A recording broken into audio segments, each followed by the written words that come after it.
You ask Tiger to calculate. This deals with finding the midpoint between 2 points. The midpoint between the 2 points is 26, 29.5. Let's solve it step by step.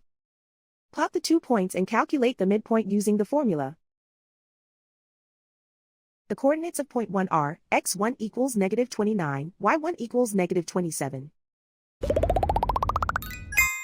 The coordinates of point 2 are, x2 equals 81, y2 equals 86. PM represents the midpoint of the 2 points.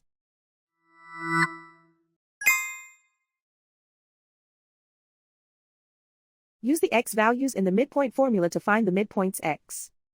x1 equals negative 29.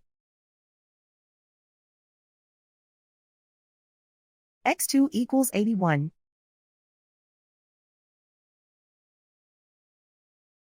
Simplify the arithmetic.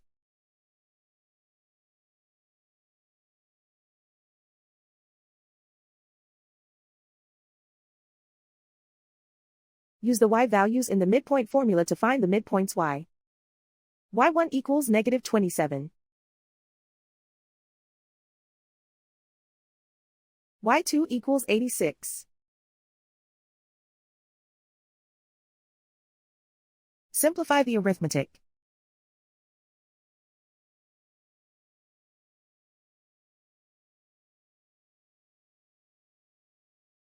And so, the midpoint is 26, 29.5.